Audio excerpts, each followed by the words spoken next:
Hi everyone, in this video we will continue discussing the accounting cycle and we are now in step number 6, the financial statements. We will be discussing only the 3 financial statements, the income statement, the statement of financial position, and statement of changes in owner's equity.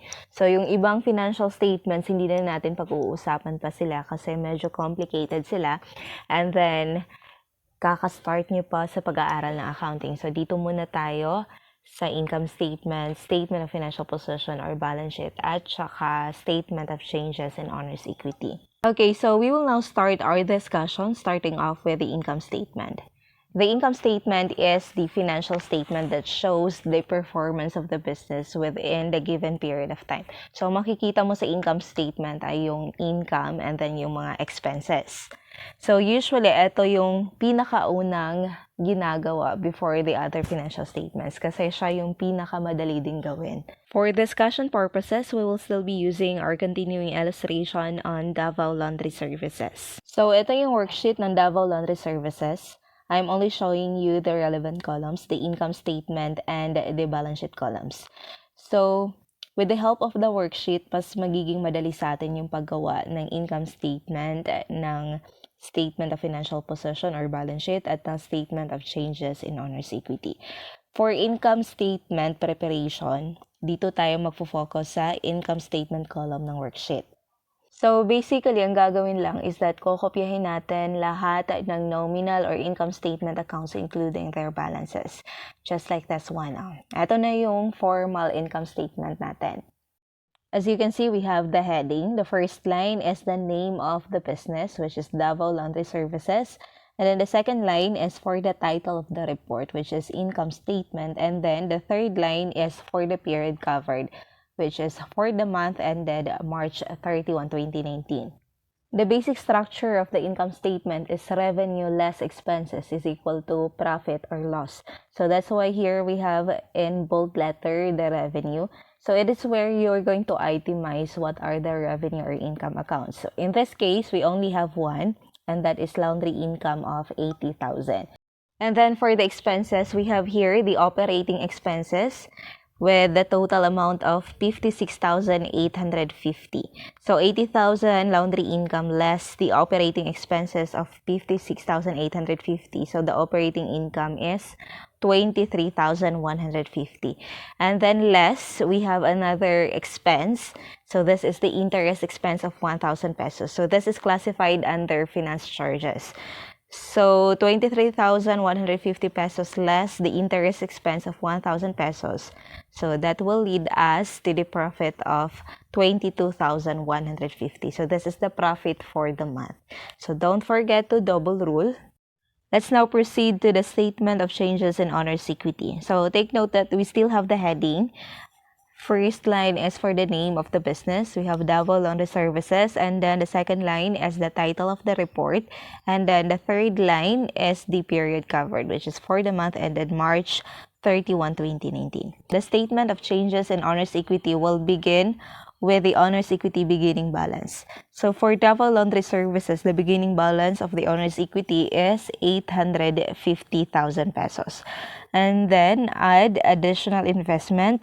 So, there is no additional investment. Ito lang talaga yung 850,000. So, this was the initial investment made by Mr. Santos. So, there is no additional investment. And then, add profit. So, the profit is 22,150. So, 850,000 plus 22,150. So, the total is 872,150 pesos. And then, we have this drawings by Mr. Santos, and that is 10,000 pesos. And so, 872,150 pesos less the withdrawal of 10,000 pesos. So, the owner's equity end of Mr. Santos is 862,150. So, don't forget to double rule.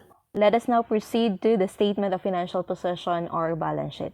So, this time, we're going to focus our eyes on the balance sheet column of the worksheet. So, ang gagawin dito is that kokopyahin lang natin lahat ng real or balance sheet accounts. But we have to identify each account title if this is an asset, a liability, or an owner's equity. If it is an asset, we have to classify also if it is a current or non-current. Kung liability din, ganun din. You have to identify if it is a current liability or a non-current liability. And this is now the statement of financial position or balance sheet of Davao Laundry Services under the report form. So, take note that in the heading, we're using as of March 31, 2019. And the income statement, we're using for the. And then in the statement of changes in owner's equity, we're also using for the. And then here in the balance sheet, we're using as of March 31, 2019. For the assets, we have current and non-current assets. For current assets, una na dyan ang cash in bank. We have 743,000. The cash account will always be written first before the other current assets because of all the current assets, ang cash yung pinaka-liquid. Next to cash in bank is the accounts receivable of 35,000 pesos. And take note, sumasama din yung contra asset account niya, which is the estimated uncollectible accounts of 350. So the estimated realizable value of accounts receivable is 34,650. Another current asset is laundry supplies worth 70,000 pesos. So 743 plus 34,650 plus 70,000.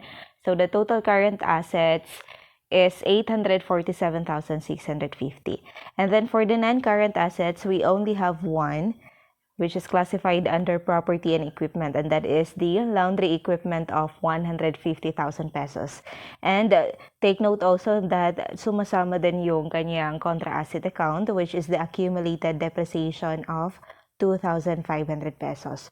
So the total non-current assets now is 147,500. And then plus the total current assets of 847,650. So the total assets of Davao Laundry Services is 995,150. For liabilities, we only have current liabilities. So wala tayong non-current.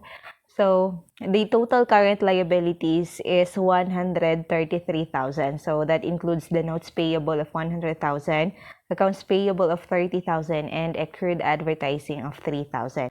For the owner's equity, we have S. Santos Capital of 862,150 pesos. So this is based on the statement of changes in owner's equity that we previously prepared. So we have here the S. Santos owner's equity end of 862,150. And the total liabilities of 133,000 pesos plus the S. Santos Capital of 862,150. So the total liabilities and owner's equity is 995,150 pesos. And this is equal to the total assets of 995,150. The statement of financial position or balance sheet may also be presented in this manner, and we call this account form. So here, the accounting elements, the assets, liabilities, and owner's equity are presented horizontally. In the report form, the accounting elements or the assets, liabilities, and owner's equity are presented vertically.